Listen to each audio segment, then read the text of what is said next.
Assalamualaikum warahmatullahi wabarakatuh. Waalaikumsalam warahmatullahi wabarakatuh. Bismillahirrahmanirrahim. Alhamdulillahi rabbil alamin. Wassalatu wassalamu ala asyrafil anbiya'i wal mursalin sayyidina wa habibina wa maulana wa qurrati a'yunina Muhammadin wa ala alihi wa ashabihi wa man tabi'ahum bi ihsanin ila yaumiddin. Rabbi syrah li sadri wa yassir li amri wa hlul 'uqdatam min lisani yafqahu qawli. Rabbi zidna ilma warzuqna fahma, amin ya rabbal alamin. Amma ba'du. Teman-teman semua, kembali kita ngaji Mishkatul Anwar pada malam hari ini, dan seperti biasa mari kita mulai ngaji kita dengan hadiah Al-Fatihah. Pertama kepada junjungan kita Nabi besar Muhammad sallallahu alaihi wasallam, kepada para istri-istrinya, keluarganya, sahabatnya, para tabi'in, tabi'ut tabi'in, para ulama al-mustahidin, para aulia, wa khususan kepada Sultanul Aulia Asyamtul Qadir Al-Jailani, kepada Waliyillah Al-Junaid Al-Baghdadi, kepada Hujjatul Islam Abi Hamid Al-Ghazali, Syekhul Akbar Muhyiddin Ibn Arabi, dan para wali-wali yang lain, terutama wali-wali yang menyebarkan Islam di tanah Nusantara dan tanah Jawa. Dan juga kita hadiahkan Al-Fatihah kepada para ulama-ulama kita, pendiri semua jam'iyah Islam di Indonesia, terutama jam'iyah Nahdlatul Ulama, khususan kepada Hadratus Syekh Mbah Hasyim Asy'ari, kepada Gus Dur dan semua kiai-kiai yang lain. Dan juga kita hadiahkan kepada para pendiri negara kita, dan kita hadiahkan kepada guru-guru kita, orang-orang tua kita, kakek-kakek kita, saudara-saudara kita semua, guru-guru kita. Dan hadiah Al-Fatihah kita bacakan malam ini untuk kesembuhan semua teman-teman kita, saudara-saudara kita yang sedang menderita penyakit, terutama karena COVID pada hari-hari ini. Banyak teman-teman saya hari-hari ini yang terkena COVID, ya, baik dengan gejala maupun tidak dengan gejala. Semoga hadiah Al-Fatihah meringankan penyakit mereka dan menyegerakan kesembuhan dan kebaikan mereka semua. Dan juga kita bacakan Al-Fatihah karena menurut hadis Al-Fatihatu lima quri'atlah, Fatihah itu dibaca dan insya Allah sesuai dengan niat kita, ya, insya Allah Allah akan mengijabahi keinginan kita. Jadi semoga kita semua dilindungi, ya, kita semua, keluarga kita dilindungi dari pandemi ini. Lahum jami'an Al-Fatihah. A'udzu billahi minasyaitonir rajim. Bismillahirrahmanirrahim. Alhamdulillahirabbil alamin arrahmanir rahim maliki yaumiddin. Iyyaka na'budu wa iyyaka nasta'in. Ihdinas siratal mustaqim siratal ladzina an'amta 'alaihim ghairil maghdubi 'alaihim waladdallin. Amin. Bismillahirrahmanirrahim. Qala al-muallifu rahimahullahu ta'ala wa nafa'na bihi wa bi'ulumihi fid dharaini amin. Rabbi yassir wa a'in. Kitab Mishkatul Anwar karangan Imam Ghazali, ini kitab yang boleh kita sebut sebagai salah satu kitab filsafat, ya, karangan Al-Ghazali. Halaman 84, yaitu dalam edisi Darul Minhaj, ya, atau halaman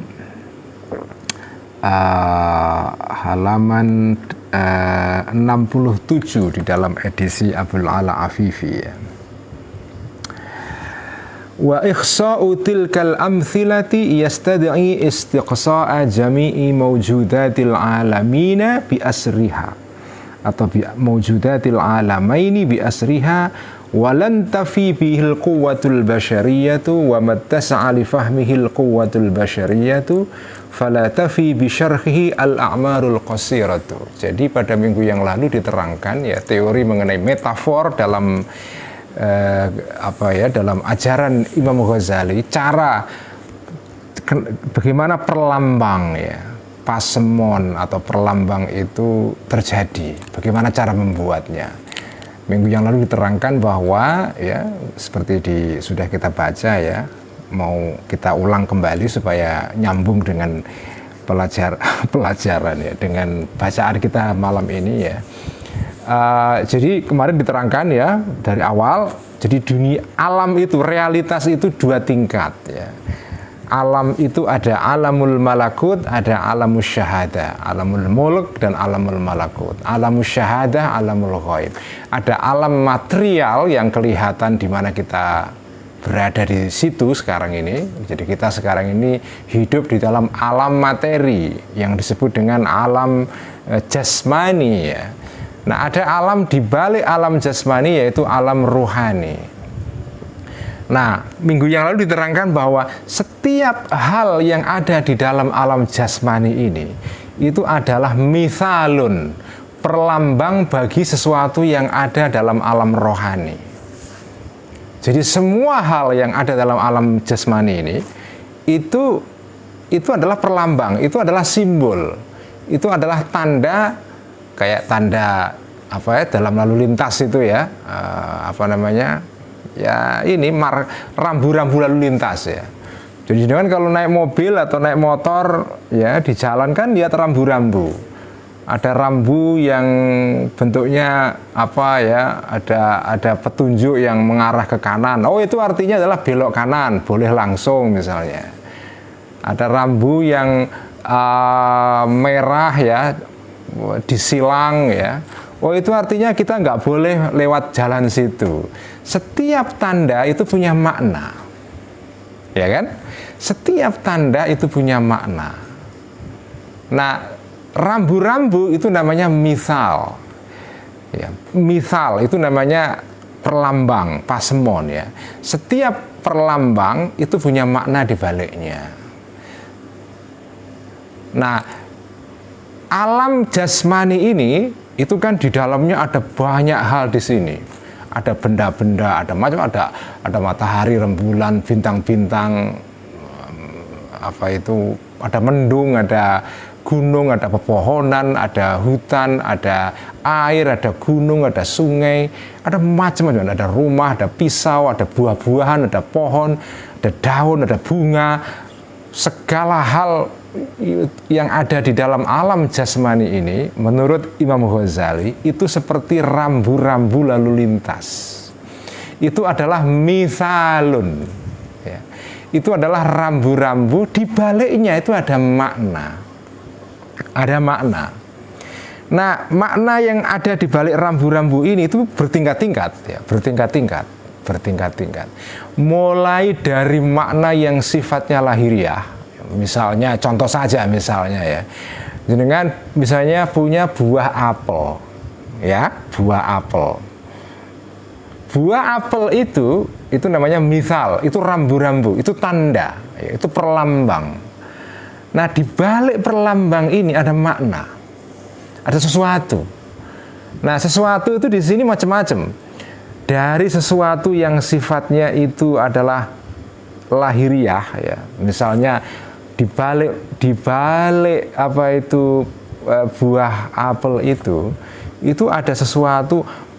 Orang yang ahli mengenai ilmu tumbuh-tumbuhan, botani, atau ahli mengenai buah-buahan ya, yang ahli mengenai biologi misalnya, dia mengerti apa sesuatu yang ada di balik ini, di balik apel ini, susunan kimiawinya, bagaimana struktur struktur elemen-elemen kimiawinya di situ dan seterusnya ya. Bagaimana proses organik yang berlangsung di dalam buah apel itu dan seterusnya. Itu bisa dijelaskan dengan ilmu-ilmu yang sifatnya ilmu-ilmu duniawi. Bisa ilmu biologi, ilmu-ilmu fisika juga bisa ya. Ada sesuatu yang ada di balik apel ini. Tetapi itu tadi sesuatu di balik apel, tapi yang sifatnya rahasia-rahasia atau hal-hal yang sifatnya itu ilmu-ilmu keduniaan ya. Itu bisa dipelajari dengan ilmu-ilmu sains ya. Tapi ada sesuatu yang lain. Di balik apel ini ada makna. Nah, makna ini hanya bisa diketahui oleh orang-orang yang dalam bagian pertama dalam kitab Mishkatul Anwar, yaitu hanya bisa difahami oleh orang-orang yang punya cahaya dalam dirinya. Apa itu cahaya? Yaitu roh ya. roh ya. Ada roh yang bercahaya dalam dirinya, sebagaimana mata manusia itu bisa melihat sesuatu yang bersifat jasmani, begitu juga mata batin manusia itu cahaya itu. Dia bisa melihat sesuatu yang ada di balik benda-benda yang sifatnya material itu, apel atau apapun, pohon, gunung, rembulan, matahari, di balik itu ada makna. Ya tentu saja kalau orang yang punya kesadaran rohani yang tinggi, di setiap segala hal ini di baliknya adalah ada rahasia ketuhanan. Atau itu adalah rambu-rambu yang ujungnya nanti kalau diurut terus ya sampai kepada Tuhan. Di balik segala hal itu adalah ada sesuatu yang rahasia ya. Jadi setiap hal, setiap sesuatu yang bisa dilihat, yang bisa diindra di alam raya ini, di alam jasmani ini, itu adalah merupakan misal rambu-rambu yang menunjukkan makna yang ada di alam rohani. Sesuatu yang ada di alam bawah ini itu adalah petunjuk, adalah rambu-rambu untuk menunjukkan kita kepada sesuatu yang ada di alam atas. Kemarin kan dikatakan namanya kan macam-macam, ada alam jasmani, alam rohani. Bisa disebut alam ghaib, alam syahadah, alam ghaib, alam lahir, alam batin. Ya. Bisa disebut dengan alam bawah, alam atas, ya. Alam sufli, alam ulwi. Ya. Jadi yang di bawah ini itu adalah mithalun, perlambang yang bisa menunjukkan kita kepada sesuatu yang ada di atas sana. Itu kalau orang yang paham atau orang yang kesadarannya adalah bahwa ya orang yang ngerti, sadar bahwa alam itu terdiri dari dua tingkat. Alam bawah dan alam atas, alam material dan alam immaterial. Tetapi kalau orang yang tidak percaya adanya alam gaib, ya, orang yang pandangannya materialistik murni, artinya materialistik itu ya dia hanya percaya kepada sesuatu yang bisa dilihat karena dia bersifat material dan fisikal, karena ada bendanya, ada jasmaninya, ada bentuk fisiknya yang bisa dilihat, bisa disentuh itu. Sesuatu yang tidak bisa diindra, ya bagi orang yang pandangannya materialistik ini ya nggak ada. Karena yang ada hanya sesuatu yang bisa diindra saja. Kalau tidak bisa diindra nggak maujud itu, ya nggak maujud. Nah bagi orang yang seperti ini, ya bagi orang yang seperti ini yang ya sudah karena dia nggak percaya ya sudah. Tapi bagi orang yang percaya kepada sesuatu yang gaib, itulah namanya orang beriman, ya namanya orang beriman, ya dia akan tahu bahwa segala hal yang ada di dalam dunia ini, dalam alam bawah ini, itu adalah mithalun, adalah perlambang, adalah rambu-rambu, lalu lintas ya, tanda-tanda yang bisa menunjukkan kepada sebuah makna yang ada di alam rohani sana. Ya. Nah, saya ingin mengingatkan kepada teman-teman kepada keterangan Imam Ghazali pada bulan puasa kemarin. Nah, ini sekedar mengingatkan ya. Sebelum saya baca teks pada malam hari ini, ada keterangan yang menarik pada bulan puasa kemarin, yaitu begini. Imam Ghazali pernah, atau dalam bagian awal dalam kitab ini pernah mencontohkan dengan analogi ini. Pada saat terjadi musim semi, karena beliau ini hidupnya di Iran, di Persia, itu negara yang mengenal 4 musim ya, setahun ada 4 musim, salah satunya musim semi ya, musim semi. Kalau jenengan pernah hidup di daerah, di negara yang mengenal musim semi ya, itu musim semi itu indah sekali, karena musim semi itu musim setelah musim dingin. Pada saat musim dingin, terutama musim dingin yang di situ ada saljunya ya, itu wah, selama musim dingin itu alam itu kayak tidur. Semua pohon-pohon itu daunnya rontok, tapi tidak mati pohonnya, tapi rontok daun-daunnya, apalagi bunga nggak ada itu. Jadi pohon-pohon itu ranggas semua ya. Jadi selama musim semi 3 bulan ya, kira-kira 3-4 bulan ya, 3 bulan lah, itu nggak ada apa pohonan yang ada pohonnya. Begitu musim semi tiba, temperatur naik, mulai hangat, matahari muncul, itu semua pohon-pohon dan bunga-bunga itu bermunculan kembali. Ya, makanya musim semi itu musim yang indah, yang menjadi objek untuk para penyair-penyair besar di daerah Persia, Arab sana untuk mendendangkan syair-syair yang indah-indah itu ya objeknya musim semi. Puisi-puisi indah, puisi-puisi mengenai musim semi itu banyak sekali. Puisi-puisinya Rumi, ya, Umar Khayyam mengenai musim semi itu banyak sekali.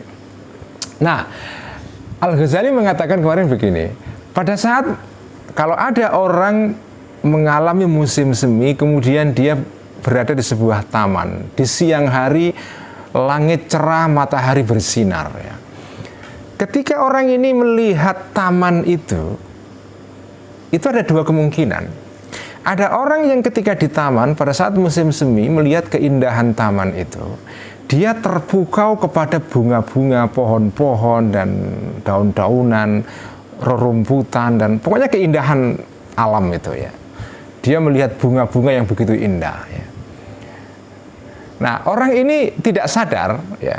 Jadi ada jenis pengunjung taman pada saat musim semi tiba, matahari cerah dan langit cerah ya. Dia melihat bunga tetapi tidak sadar bahwa dia bisa melihat bunga karena ada sesuatu yang membuat dia bisa melihat bunga. Yaitu apa? Sinar matahari. Jadi ada orang yang saking terpukau dengan bunga, ya, dia tidak tahu ada sesuatu yang membuat bunga itu bisa terlihat. Yaitu apa? Sinar matahari.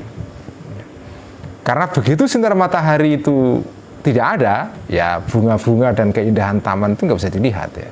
Nah, ada orang yang ketika melihat bunga di taman pada musim semi, ya matahari terang dan langit cerah, dia tahu bahwa ketika melihat bunga itu dia sadar, ya ini bunga indah, tetapi bunga ini tidak bisa saya lihat kalau tidak ada sinar matahari yang membuat saya bisa melihat bunga itu. Nah, orang yang tidak percaya kepada sinar matahari ya, ketika jenengan ada di taman itu melihat bunga dan indah sekali itu kan orang itu bisa mengatakan begini, saya nggak melihat sinar matahari kok. Yang saya lihat itu ya bunganya. Yang jelas-jelas bisa dilihat itu bunga. Sinar matahari itu nggak bisa dilihat karena cahaya itu kan nggak bisa dilihat ya. Yang bisa dilihat adalah benda-benda yang menjadi terang karena ada cahaya. Tetapi cahaya sendiri itu nggak bisa dilihat. Karena itu orang yang melihat keindahan bunga, dia bisa mengira bahwa cahaya tidak ada, yang ada hanya bunga saja. Dia baru sadar bunga itu, cahaya itu ada, begitu sore tiba, maghrib, matahari tenggelam, dia baru sadar, oh begitu tidak ada matahari, bunga-bunga yang indah itu hilang. Bunganya masih ada, tapi tidak bisa dilihat lagi. Keindahannya nggak bisa kita nikmati. Karena itu cahaya itu walaupun tidak bisa dilihat, tetapi dialah yang memungkinkan bunga itu bisa dilihat. Nah, orang yang hanya terpukau kepada keindahan bunga, mengingkari cahaya karena nggak bisa dilihat, itulah perumpamaan orang yang tidak percaya alam gaib. Itu kata Al-Ghazali ya. Saya nggak percaya alam gaib, nggak bisa dilihat. Yang saya lihat itu ya kitab ini, ya handphone ini, meja, lampu, rumah, pohon, itu semua ada karena bisa saya lihat. Tapi alam gaib, alam rohani, apa? Nggak bisa dilihat itu. Ya.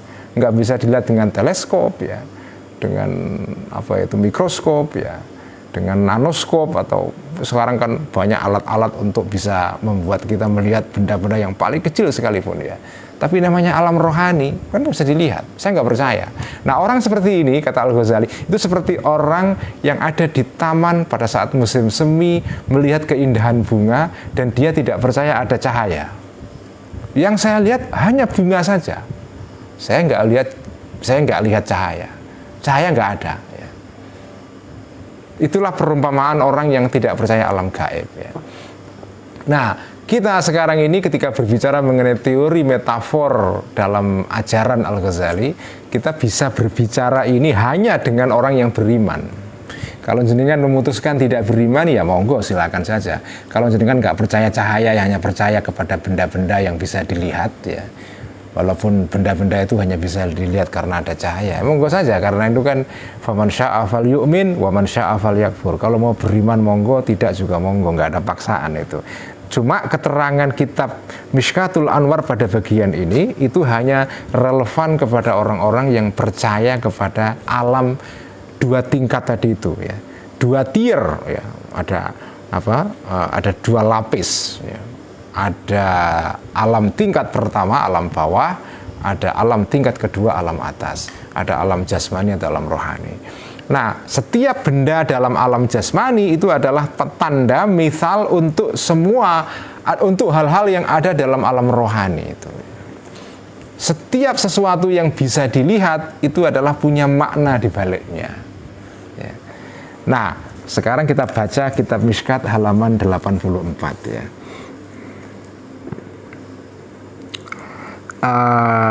Halaman 84 edisi Darul Minhaj atau dalam edisi Abul Ala Afifi 67. Wa ihsa'u tilkal amthilati, dan menghitung, ya,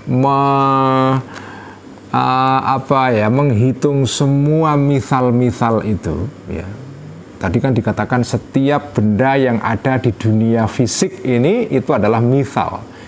Nah, benda-benda dalam dunia fisik ini itu kan kan banyak sekali. Jadi kan bisa, kan susah dihitung itu. Jumlah benda-benda yang ada di bumi ini atau di alam raya ini itu kan nggak bisa dihitung itu. Ya bisa dihitung tapi susah ngitungnya. Karena itu wa ihsa'u tilkal amthilati, ngitung semua benda-benda misal-misal itu, yastad'i menuntut istiqsa'a jami'i mawjudatil alamaini atau alamina, ya. Untuk menghitung, mensurvei semua barang-barang maujud yang ada di di dua alam, al-alama ini, ya. Semua hal-hal yang wujud yang ada di dua alam, yaitu alam jasmani dan alam rohani. Bi asliya, dengan semuanya. Ini kan bisa ngitung? Ya bisa, tapi kayaknya susah, ya. Walantafiyah, dan tidak akan bisa memenuhi bihi dengan ikhsa' tadi itu al-quwatul basyariyatu, kekuatan manusia. Wa mattasa'a li fahmi, dan tidak bisa mampu li fahmi, memahami, ya, memahami semua benda-benda yang ada di dalam dua alam tadi itu, al-quwatul basyariyatu, kekuatan kemanusiaan atau kekuatan manusia. Karena itu falatafi, tidak akan cukup bisyarhi untuk menerangkan semua benda-benda ini al-a'marul qasiratu, umur yang pendek ini. Jadi nggak bisa, ya. Jadi daripada nggak bisa, ya sudah nggak usah dilakukan, ya. Ngapain melakukan hal yang nggak mungkin dilakukan, kan? Kayak kurang kerjaan aja, ya. Yang penting jangan tahu prinsipnya, ya.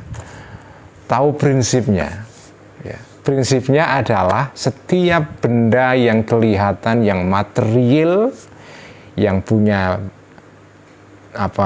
bentuk fisik, ya, di dunia ini itu adalah mithalun, rambu-rambu, tanda yang mempunyai hubungan dengan sesuatu yang ada di langit sana atau di alam rohani, ya. Misalnya kalau jenengan lihat matahari, matahari itu maknanya apa? Itu menyimbolkan apa? Ya. Rembulan itu menyimbolkan apa? Jenengan melihat buku, kitab di depan saya ini, kitab ini kan kitab, ya. Apa ini? Di balik kitab ini ada simbol apa? Ada makna apa? Ya. Bukan makna dalam pengertian isinya kitab ini ini isi keterangannya, bukan itu. Tapi kitab itu sendiri sebagai benda itu melambangkan apa? Ya. Nah, itu ada maknanya itu. Nah, makna itu tidak ada di sini. Tidak ada di dunia. Makna itu adanya di alam rohani, di alam malakut, ya. Faghayati, maka tujuanku adalah an u'arrifaka, untuk mengenalkan aku kepada engkau, minha, dari maujudat ini, ya, dari hal-hal yang maujud yang ada di dunia ini.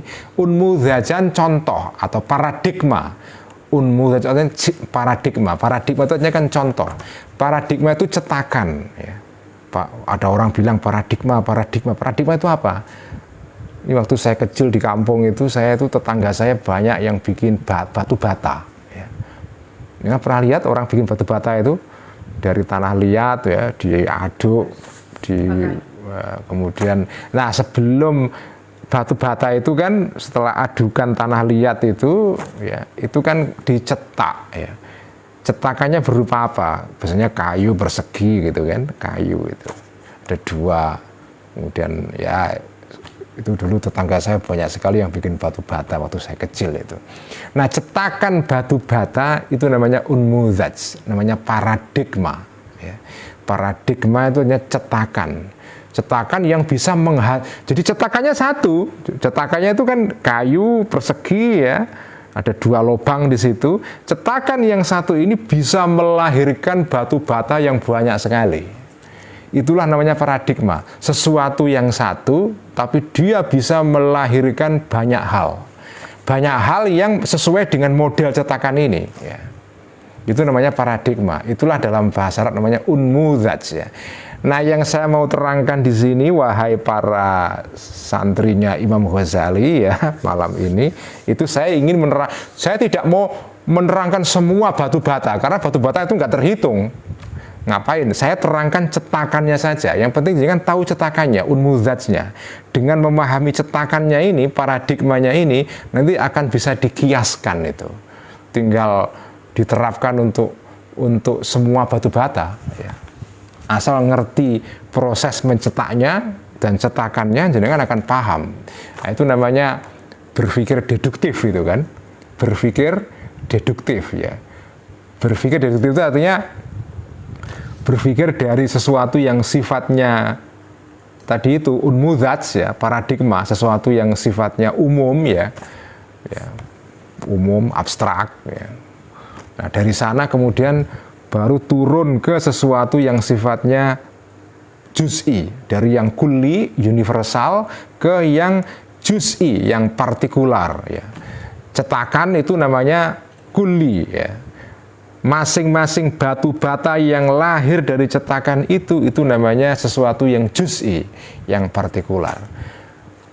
Sesuatu yang bersifat kulli itu bisa diterapkan untuk semua ajza ya, semua anggota-anggotanya yang bersifat spesifik, yang jumlahnya nggak terbatas ya. Nah, yang saya terangkan hanya cetakannya saja, paradigmanya saja. Litastadillah, supaya bisa menjadikan dalil engkau bil yasiri, dengan yang sedikit minha dari maujudat ini, dengan cara menggunakan unmudzajnya tadi itu, alal katsiri, kepada yang banyak. Jadi dari sesuatu yang sedikit ya, dia sampai belajar dari sesuatu yang sedikit, kemudian bisa memahami yang lain. Karena yang sedikit itu adalah unmudzaj, contohnya, cetakannya ya. Wayan fatihu, dan menjadi terbuka laka bagi engkau babul istibsori, pintu untuk melihat dengan teliti ya, biha dan namati, dengan cetakan ini, dengan contoh ini, pola ini, minal asrori, berupa banyak rahasia-rahasia. Fa'akulu, maka mengatakan aku Al-Ghazali, ingkana. Nah, ini sekarang kita masuk kepada pokok masalahnya. Bagaimana proses terjadinya apa itu ya, perlambang itu. Tapi dalam perspektif tasawuf, ini bukan dalam sudut pandang teori sastra. Kalau jenengan belajar tentang metafora dalam teori sastra itu lain lagi. Itu dalam pesantren juga ada namanya ilmu balaghah ya. Ada namanya tashbih, tamtsil, isti'arah, kinayah, itu semua teori-teori mengenai perlambang, tapi perlambang dalam pengertian perlambang bahasa. Perlambang kebahasaan. Kita sekarang berbicara bukan perlambang kebahasaan, tapi perlambang dalam pengertian rohani ya. Perlambang dalam pengertian rohani. Saya jadi teringat ini ada nggak Pak Demung ini ya? Pak Demung ini salah satu santri Ihya online yang udah lama sekali dari Semarang ya. Sayung. Dari Sayung. Sayung itu tidak sekeren Semarang, tapi tetap keren karena ada Pak Dimung di situ ya. Pak Dimung ini nulis status kemarin itu, saya baca, menarik itu di Facebooknya ya. Ketika dia nonton sepak bola Piala Eropa, nggak tahu kemarin siapa yang ditonton itu, ketika tim mana lawan mana. Tapi Pak Dimung mengatakan begini, waktu dia nonton sepak bola, permainan sepak bola yang ditonton Pak Dimung di televisi itu, itulah namanya alam jasmani. Misal, itu misal ya, perlambang yang bisa dilihat ya, pemain pertandingan sepak bola kan bisa dilihat ya. Tapi di mata Pak Dimung ya, pertandingan sepak bola itu kemudian menjadi sarana bagi dia untuk mencapai atau meraih suatu makna di baliknya. Dia mengatakan begini, saya nonton sepak bola negara-negara Eropa ini jadi terharu atau kagum ya. Kok bisa orang-orang ini main sepak bola kok bagus begitu? Mau diatur ya. Misalnya dia mengatakan wasitnya nyemprit, pemainnya salah ya, kadang protes tapi akhirnya dia juga tunduk ya. Terus dia juga menyebutkan itu kok enak sekali ya sekarang nonton sepak bola di Amerika, yang kemarin yang pertandingan waktu di Hungaria ya, di stadion di Hungaria itu kan sudah full, yang nonton boleh full 100% itu, penuh itu, sekitar 60.000 penontonnya, dan semua nggak pakai masker. Pak Dimung itu heran-heran, wah enak banget ya negeri-negeri itu, karena mereka sudah mau tertib, ikut prokes, mau divaksin. Karena yang nonton sepak bola di Hungaria itu semuanya harus vaksin dulu dan harus menunjukkan sertifikat ya sebelum dia bisa nonton. Artinya semua tertib, ikut aturan dan gelem diatur gitu loh. Sehingga karena gelem diatur, tontonannya enak, yang nonton juga enak gitu. Nah ini contoh. Ini contoh ya. Sesuatu yang namanya alam jasmani, tontonan sepak bola, kemudian memberikan sesuatu makna ya di baliknya. Tentu saja cara memaknai tontonan sepak bola itu macam-macam. Itulah caranya Pak Dimung tadi itu. Inilah contoh masyarakat yang mau diatur sehingga ditonton tuh enak. Terus dia membandingkan, ini kok saya ya Allah, kok masyarakat saya ini kok wayah pandemi begini, saat pandemi kok susah diatur, ada yang nggak mau vaksinasi, ada yang masih nggak percaya ada COVID, nggak mau pakai masker, makanya nggak enak ditonton masyarakat ini. Jadi makanya sepak bola kita juga nggak enak ditonton karena yang nggak enak ditonton, kadang wasitnya nyemprit, protes, bahkan bisa ngamuk macam-macam, berantem ya kayak tarkam begitu. Nah itu contoh ya. Contoh proses perlambang dan yang diperlambangi, antara misal dan yang dimisali, antara tanda dengan makna di balik tanda itu. Setiap sesuatu yang terjadi di alam jasmani, apapun itu ada maknanya. Ada maknanya. Cuma makna ini tergantung orang yang kesadaran batinnya atau cahaya batinnya, kembali kepada teori cahaya kan, ini namanya Mishkatul Anwar, ini kitab tentang teori cahaya. Di sini cahaya bukan berarti sekedar cahaya lampu, tapi lampu berupa kekuatan rohani dalam diri manusia. Nah Allah itu dalam menempatkan pada setiap manusia tanpa terkecuali, termasuk orang yang paling jahat sekalipun, itu di dalam dirinya ditaruh cahaya oleh Allah. Cuma ya ada orang yang mau memanfaatkan cahaya itu atau tidak. Nah orang yang kekuatan cahaya pada dirinya itu begitu kuat ya, dia bisa memaknai yang jasmani itu dengan mencari makna rohaninya, menyambungkan antara misal dengan yang dimisali, antara alam jasmani dengan alam rohani itu. Karena kan kemarin dikatakan oleh Al-Ghazali, alam jasmani ini tangga untuk naik menuju kepada alam rohani. Tangga menuju kepada alam rohani. Dan alam jasmani itu bisa dipakai tangga untuk naik ke alam rohani karena keduanya punya munasabah. Itu kemarin istilah yang dipakai oleh Al-Ghazali. Ada munasabah, ada sambungan. Karena nyambung, jadi jenengan bisa naik. Karena kalau dua hal itu tidak nyambung, jenengan nggak bisa melompat ke situ. Seperti saya contohkan kemarin, orang yang kuliah di Fakultas Sosiologi, ya, semester 1 sosiologi, itu nggak bisa di semester kedua kok naiknya ke Fakultas Teknologi, nggak nyambung. Naik itu karena yang dinaiki ada sambungan dengan tangga sebelumnya. Jenengan dari semester 1 sosiologi ya naik ke semester berikutnya sosiologi juga.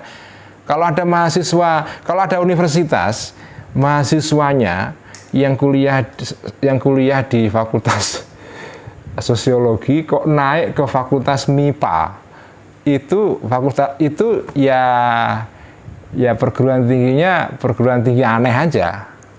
Karena nggak bisa, kok nggak ada itu. Kok naik dari Fakultas A menuju ke Fakultas B, itu nggak bisa, ya. Nggak nyambung, nggak ada munasabah, nggak ada. Nah, alam jasmani dengan alam rohani itu ada munasabah, ada kaitan. Karena itu alam jasmani itu marqatun, tangga untuk naik kepada alam jasmani, alam rohani. Itulah teori tamtsil atau perlambang di dalam ajaran Imam Ghazali, ya. Ingkana, jika ada, nah sekarang kita baca ya, ingkana, jika ada, fi alamil malakuti, di dalam alam malakut, alam gaib, alam rohani, ya, jawahiru, ada jawahir, ada kalau makna harafiahnya jawahiru itu artinya adalah jawahirun, ada jawahiru artinya adalah mutiara-mutiara. Al-jawahir itu artinya mutiara. Tapi yang dimaksudkan di sini bukan mutiara. Ini saya terangkan sedikit ya. Ini ya nggak apa-apa ya, ngajinya agak banyak ngomongnya ya. Karena memang harus diterangkan dikit-dikit ya. Kata jawahir itu bentuk jamak. Mufradnya adalah jauhar. Jauharun itu kalau makna harafiahnya adalah mutiara, ya. Tapi yang dimaksud di sini bukan mutiara. Kata jauharun di sini adalah ini istilah yang khas di dalam ilmu kalam, ilmu teologi Islam, ya, dan juga dalam filsafat, ya. Nah, yang nggak pernah belajar ilmu kalam atau ilmu falsafah pasti nggak paham istilah ini. Jadi istilah jauhar itu artinya biasanya dalam bahasa Inggris ya itu diterjemahkan sebagai substance atau substansi, ya. Substansi, yaitu namanya jawahir atau jauhar, ya. Nah, setiap jauhar itu punya sifat-sifat. Misalnya contohnya begini, ya. Contohnya begini, handphone, ya. Ini jauhar. Substansi itu sesuatu yang ada wujudnya, itu namanya substansi, ya. Substansi, substance atau jauhar itu sesuatu yang wujud, yang maujud, yang ada. Kalau sesuatu yang tidak ada itu tidak bisa disebut sebagai jauhar. Jauhar artinya substansi. Substansi itu artinya apa? Sesuatu yang ada, maujud, itu namanya substance. Nah, setiap sesuatu yang ada itu namanya jauhar, dan sesuatu yang namanya jauhar itu punya namanya a'rad. Jamak bentuk mufradnya adalah aradun, yang dalam bahasa pesantren itu disebut dengan aral, ngaral. Ngaral itu artinya adalah sifat, ya. Misalnya ini handphone, ini jauhar, dia punya sifat. Sifatnya banyak, ya. Yang di dalam filsafat Islam itu disebut dengan namanya kaifiyah. Ya, kaifiyah itu namanya kualitasnya. Misalnya, handphone ini namanya jauhar. Dia punya a'rad, punya properti, sifat-sifat, ya. Misalnya, dia bentuknya persegi panjang, warnanya ada biru, ada hitam. Sifatnya halus, tipis, terus apa? Macam-macam. Jadi semua sifat yang ada di jauhar ini itu namanya a'radun atau aral. bahasa pondoknya itu ngaral ya, ngaral. Dari kata arodun dijawake jadi ngaral itu. Yang dalam bahasa Inggris itu disebut dengan accident. Jadi ada substance, ada accident. Accident itu artinya sifat sesuatu. Segala sesuatu itu ada dua unsurnya. Ada jauhar, ada arod. Ya. Jauhar itu bendanya, arod itu sifatnya atau kaifiyahnya, kualitasnya. Misalnya bentuknya, warnanya, beratnya, baunya, halus dan kasarnya, lembek dan solidnya, pejalnya, itu namanya, semua itu namanya properties dalam bahasa Inggris atau sifat-sifat yang dalam bahasa filsafat Islam disebut dengan a'rad, ya, yaitu accident. Segala sesuatu itu ada substance di dalamnya dan ada accident di dalamnya. Manusia, saya ini jauhar, ya. Saya ini jauhar karena wujud ada, ya. Nah, saya punya sifat, saya punya tinggi sekian meter, punya warna kulit, ya, bentuk badan, rambutnya ubanan, kulitnya warnanya sawo matang, ya, bukan sawo mentah, ya, dan seterusnya. Pokoknya gitu, ya. Itu namanya a'radun atau properties. Jadi setiap sesuatu yang maujud dalam teori filsafat Islam itu terdiri dari dua elemen. Ada jauharun, ada a'radun atau arodun. Ada substansi, ada accident. Ada barangnya itu sendiri, ada sifat-sifat pada barang itu. Ya. Jadi ada jauhar, ada sifat-sifat pada jauhar itu yang namanya kaifiyatun atau arodun atau accident tadi itu. Nah, jawahir di sini adalah sesuatu yang maujud, ya. Jadi ingkana jika ada fi alamil malakuti. Ini agak ngeluh ya ngaji Mishkatul Anwar ini, nggak apa-apa ya. Ya ngaji kitabnya Al-Ghazali itu ada yang bikin ngeluh tapi ada yang enak kayak kitab Ihya. Makanya saya senangnya ngaji ini kombinasi yang bagus ini tahun ini ya. Ngaji Ihya itu enak ya karena pembahasannya itu kan cair ya, enak. Semua orang bisa paham karena bisa diaplikasikan langsung. Tapi kalau ngaji Mishkat itu agak ngeluh karena memang tidak bisa diaplikasikan langsung, nggak bisa diaplikasikan langsung. Tetapi jenengan itu kalau belajar itu ya harus dua-duanya. Karena kalau jenengan milih ilmu yang gampang tok, ya nggak apa-apa, cuma kurang lengkap aja. Ya. Jadi ada ilmu yang bikin ngeluh, pusing, ya. Ada ilmu yang bikin kita enak itu, karena mudah difahami, langsung bisa diaplikasikan. Ada ilmu yang teoritik, ada ilmu yang terapan. Kan selalu begitu ya. Ada fisika murni, ada fisika terapan, ada fisika teoritik, ya, ada fisika material dan seterusnya. Setiap ilmu itu selalu ada dua bagian dalamnya. Ada yang teoritis, ya, rumit, abstrak, nggak bisa langsung diterapkan. Ada yang langsung praktis bisa diterapkan itu, ya. Tetapi jenengan ingat ya, kalau jenengan kepingin lengkap pemahamannya itu harus dua-duanya. Karena ilmu-ilmu yang bikin ngeluh ini, bikin pusing ini, itu sebetulnya kalau mau ditanya apa sih gunanya ngaji kitab Mishkatul Anwar untuk apa? Janjane itu untuk apa? Untuk apa itu? Ini kan tidak bisa dipakai untuk kalau orang nggak bisa wudhu gitu kan, belajar kitab Mishkat kan tetap nggak bisa wudhu karena ini tidak menerangkan caranya wudhu, caranya sholat juga enggak, cara berzakat juga enggak, artinya nggak bisa diaplikasikan langsung. Tetapi, ini penting saya tekankan karena mungkin ada yang nanya, apa sih ngaji Mishkat ini nggak jelas, ini bikin pusing aja itu. Jangan begitu. Kitab Mishkat ini kegunaannya adalah untuk menjelaskan, memahami kahanan ini. Jadi Ya memang nggak langsung bisa digunakan untuk bagaimana bikin tiramisu atau nasi goreng atau bagaimana cara nyeduh kopi, nggak bisa dipelajari di sini, nggak ada kaitannya ini, nggak ada ya.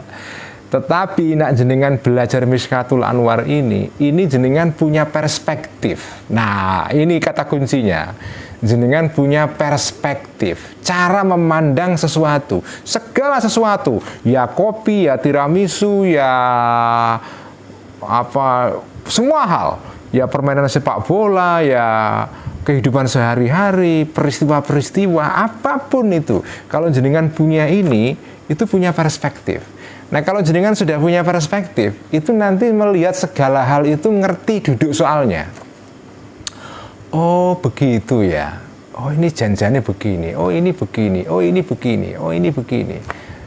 Dan segala hal itu berkaitan. Ya, ya karena sumbernya satu, Gusti Allah. Sumbernya kan Allah Subhanahu wa taala. Karena sumbernya satu, jadi walaupun alam jasmani ini isinya benda-benda yang nggak terhitung jumlahnya, tapi satu dengan yang lain itu berkaitan.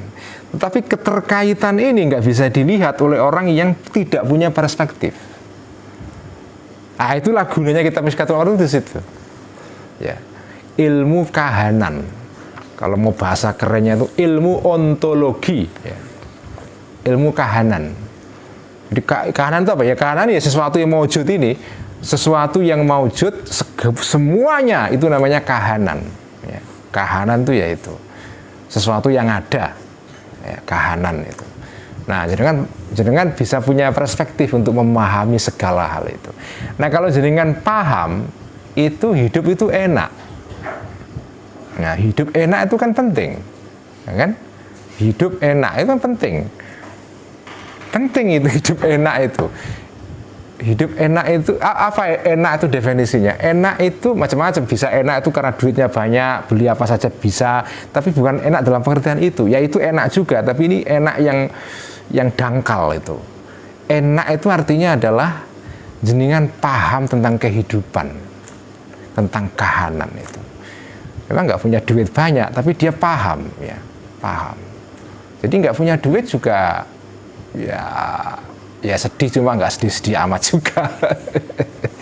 Makanya orang yang paham kahanan itu ada apa saja itu nggak kagetan, nggak sedih juga nggak sedih banget, gembira juga nggak gembira banget. Kenapa? Karena dia ngerti sudah.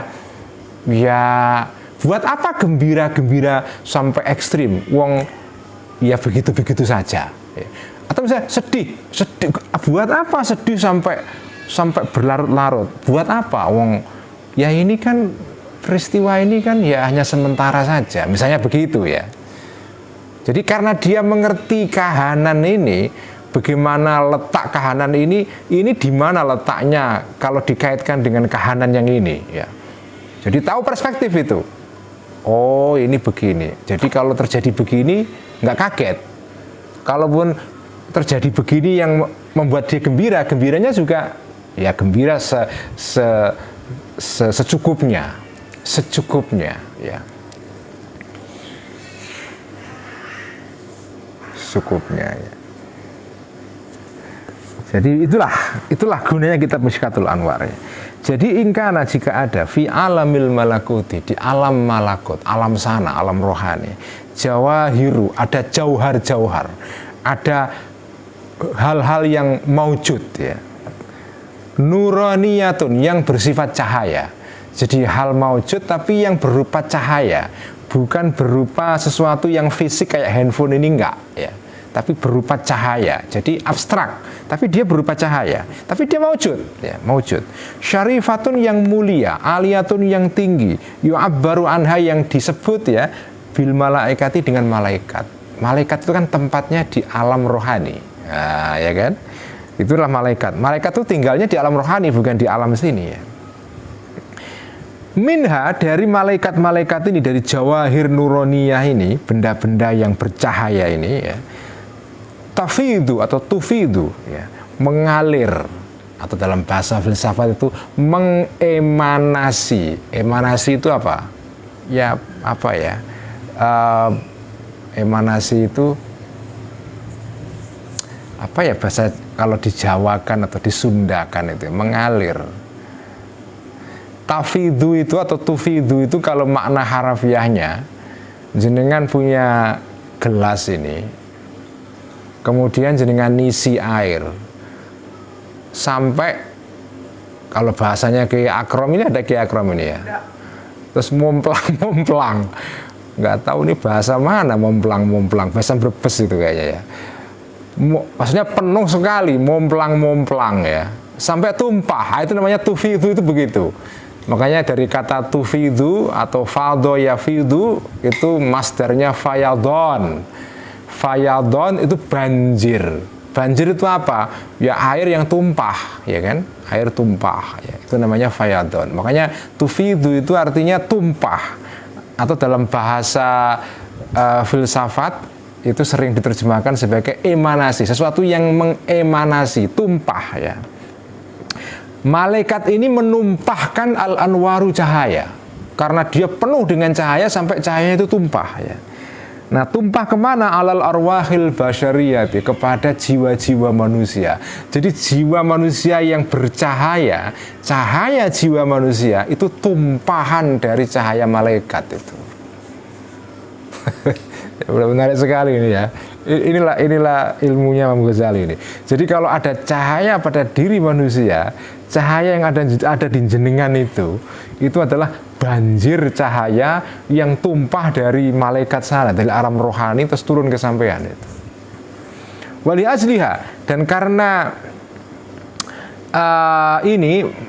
jawahir ini qad tusamma, karena adanya jawahir yang tumpah ini, qad tusamma disebut jawahir ini arbaban sebagai Tuhan-Tuhan ya. Tapi ini bukan Tuhan dalam pengertian Tuhan Allah itu ya, bukan ya.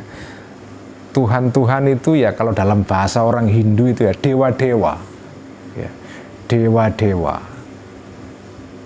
Jadi dewa-dewa itu kalau dalam bahasa Islam itu malaikat ya.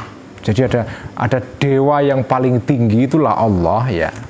Nah, ada makhluk-makhluk yang merupakan ciptaan Allah yang bercahaya, yang menjadi semacam asistennya Allah untuk mengatur alam ini. Karena Allah itu mengatur alam raya ini itu melalui suatu proses ya. Ada proses yang sifatnya fisik ya, yang bisa dijelaskan dengan ilmu-ilmu kealaman, namanya hukum alam, natural law ya. Ada proses yang tidak bisa dilihat dengan mata. Apa itu? Malaikat itu. Malaikat. Jangan percaya nggak percaya, ya monggo, percaya monggo, nggak percaya nggak apa-apa. Tapi saya percaya. Jadi alam itu diatur dengan dua hukum. Ada hukum alam, ada hukum yang sifatnya itu cahaya malaikat ini. Ya. Nah, ini hanya bisa difahami oleh orang-orang yang punya cahaya pada dirinya. Yang cahaya ini adalah tumpahan atau limpahan banjir dari cahayanya para malaikat itu ya. Nah, malaikat ini disebut sebagai arbabun ya, atau dewa-dewa ya. Karena itu wayakunu, dan ada Allah Subhanahu wa taala. Allah Subhanahu wa taala itu kan disebut sebagai Rabbul Arbab. Jadi sebutan Allah itu antara adalah Rabbul Arbab, Tuhannya para Tuhan-Tuhan. Tapi di sini bukan Tuhan dalam pengertian apa ya, Tuhan yang pencipta alam ya, tapi Tuhan dalam pengertian malaikat ini. Jadi Rabbul Arbab dalam pengertian ini itu artinya Allah itu adalah pangerannya atau Tuhannya para Tuhan-Tuhan kecil yang namanya para malaikat yang berupa makhluk-makhluk rohani bercahaya itu. Nah, ini jenengan memahami ini, makanya ini kitab Mishkatul Anwar ini bagi orang yang belum siap ya, itu memang bisa disalahpahami. Misalnya malaikat itu disebut dengan Tuhan-Tuhan atau dewa-dewa. Itu kan kalau orang yang nggak paham kan bisa marah itu. Ini tidak sesuai dengan akidah Islam itu. Enggak. Siapa yang meragukan akidahnya Al-Ghazali kan? Ya, jadi jangan menyalahpahami ini seperti itu ya. Jadi Allah itu disebut sebagai Rabbul Arbab ya. Malaikat-malaikat yang berupa jawahir ruhaniyah itulah mereka arbabun, Tuhan-Tuhan dalam pengertian T kecil kalau pakai istilahnya Cak Nur dulu ya. Tuhan itu T besar ya. Kenapa disebut para malaikat Allah itu disebut sebagai Rabbul Arbab? Lidzalika, karena itu, karena yang tersebut tadi itu, karena malaikat ini disebut sebagai arbabun ya. Wa yakunu, dan ada laha bagi arbab ini, bagi jawahir tadi itu, malaikat-malaikat tadi itu maratibu, ada martabat-martabat ya, fi nuroniyatiha, di dalam kecahayaannya atau kebercahayaannya para malaikat-malaikat ini mutafawitatun, yang bertingkat-tingkat. Jadi malaikat itu juga macam-macam tingkatannya, ada cahayanya yang terang sekali, ada yang paling terang kayak malaikat Jibril misalnya kan, ada yang kurang terang, ada sama dengan kita juga manusia. Roh manusia itu juga bertingkat-tingkat dari sudut kekuatan cahayanya. Ada yang cahayanya itu besar sekali, ya, kayak Gus Dur itu wah, cahayanya kan nggak mati-mati sampai sekarang, walaupun sudah meninggal, fisiknya alam sebagai Gus Dur, sebagai alam jasmani udah mati, udah meninggal, udah wafat, udah kondur. Tapi Gus Dur sebagai alam rohani, cahayanya tidak pernah mati, malah makin besar, makin besar, makin besar. Itu terjadi pada semua para ulama, tokoh-tokoh ya. Ya begitu. Bung Karno itu jasmaninya udah nggak ada, sudah mati. Tapi sebagai alam rohani, Bung Karno ya sampai sekarang masih bercahaya terus, ya kan? Nah, begitu juga malaikat, cahaya malaikat itu juga bertingkat-tingkat itu.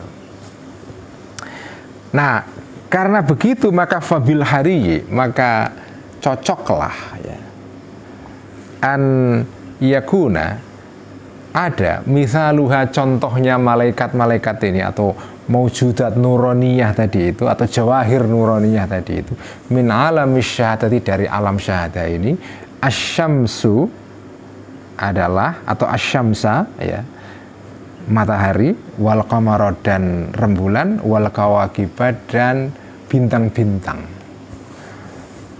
Jadi matahari, rembulan, bintang-bintang itu semua benda-benda dalam alam jasmani. Nah, itu adalah misal, tanda untuk perlambang.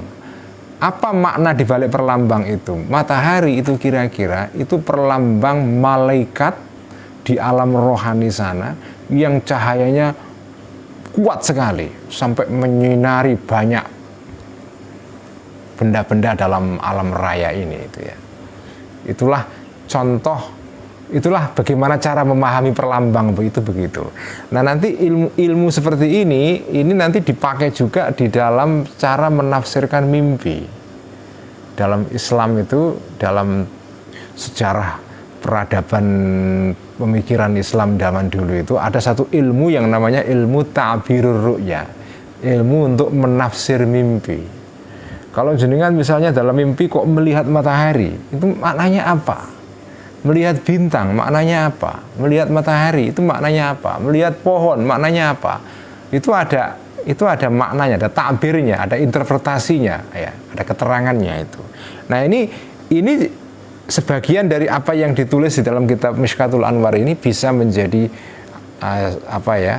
cara untuk menafsirkan mimpi juga itu ya. Jadi itulah. Jadi ini cara bekerjanya perlambang ya. Jadi setiap hal yang ada di dunia ini, di dalam alam jasmani, itu perlambang untuk sesuatu yang ada di alam rohani.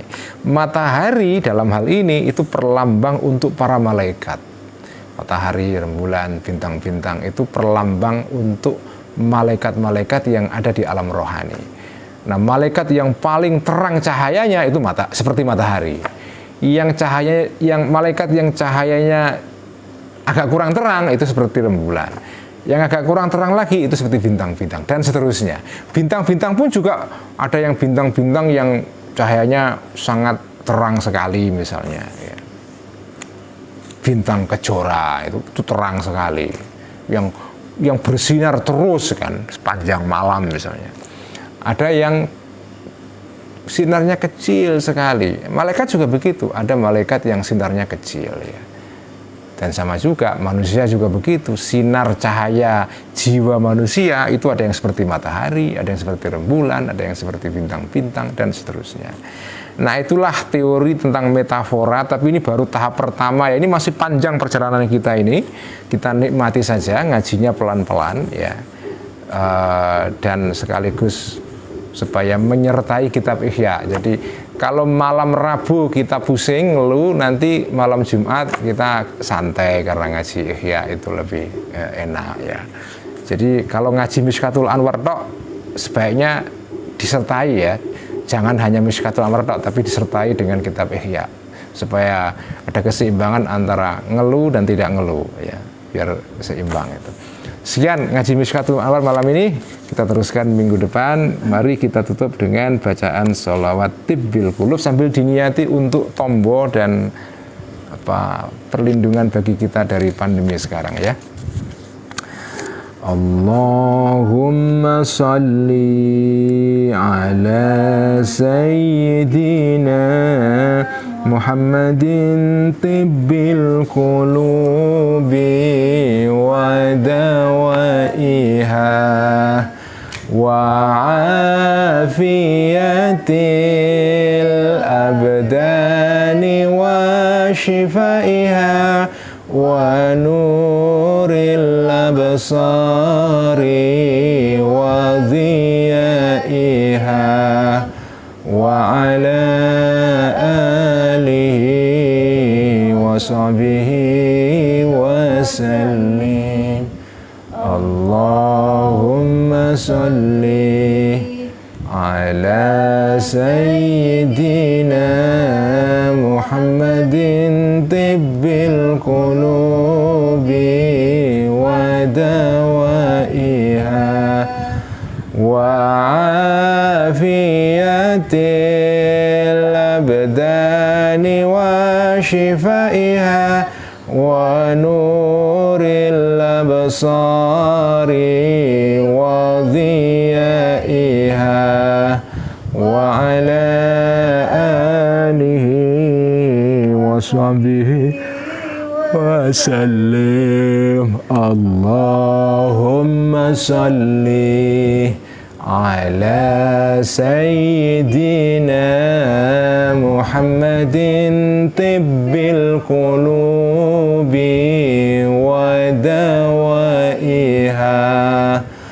wa afiyatil abdani wa shifaiha wa nuril absari wa dhiyaiha wa ala alihi wa sahbihi wa sallim. Sekian, wassalamualaikum warahmatullahi wabarakatuh.